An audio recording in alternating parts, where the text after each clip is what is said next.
Okay, so my second topic would be buoyancy. So let's talk about buoyant force. So this is the upward force, this one as you can see on the figure, that is produced to any body. So this is our body, these two circles. Let's just imagine that this is our body, which is totally or partially submerged in a fluid. So the buoyant force is given by BF is equal to unit weight VD, wherein gamma is the unit weight of the fluid and VD is the volume displaced.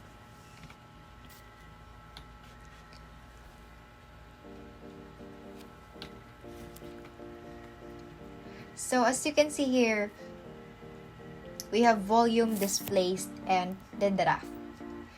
So on getting the volume displaced, we have VD is equal to the specific gravity of the body over the specific gravity of fluid times the total volume. And also we can get the volume displaced by unit weight times, the unit weight of the body over the unit weight of the fluid times the volume. So you can just choose between these two, what are you going to use, and it just depends on the given. And also this volume displaced is the volume of the body that is being submerged to the fluid. So next we have the draft. So in calculating the draft, it is given by D is equal to the specific gravity of the body over the specific gravity of the fluid times the height. Or it's just the same with the unit weight of the body over the unit weight of fluid times the H. Again, you can choose between these two, what are you going to use. It's just depend on the given. And anyways, this is the draft. This is the height between the bottom of the body and our liquid surface. Okay, so let's have some example.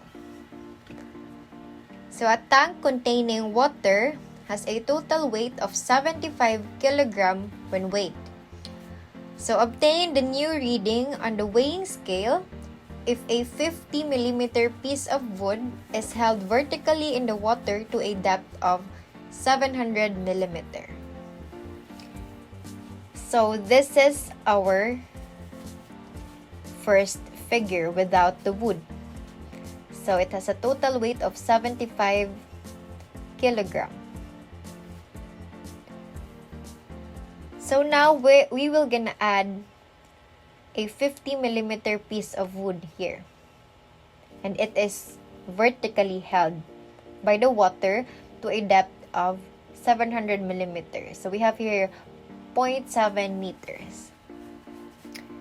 So now we need to find the new reading or the final weight of this equation.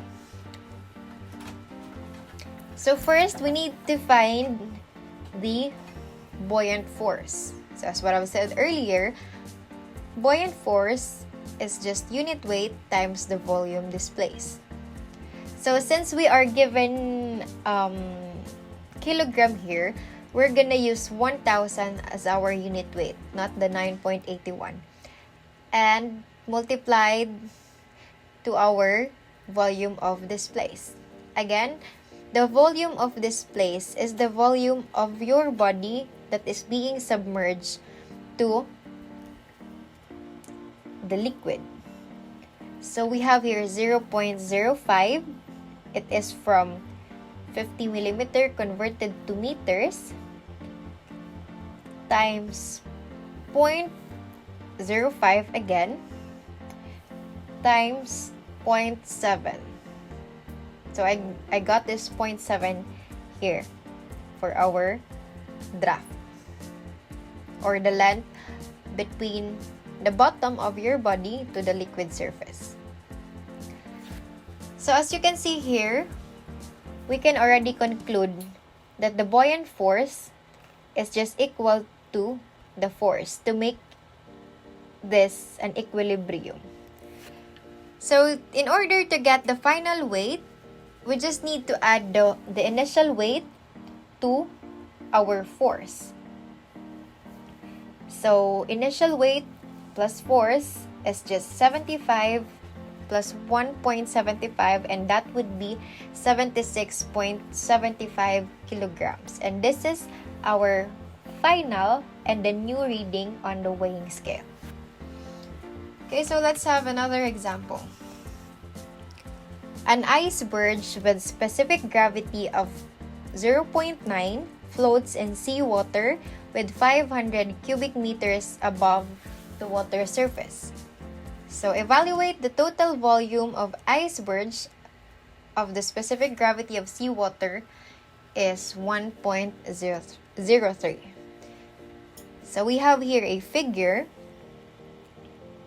and we have an iceberg, and it has a specific gravity of 0.9, and it flows in seawater with 500 cubic meters above the water surface. Meaning to say, this 500 cubic meter is the volume of the iceberg that is being exposed above, or the part of the iceberg that is not submerged to the liquid.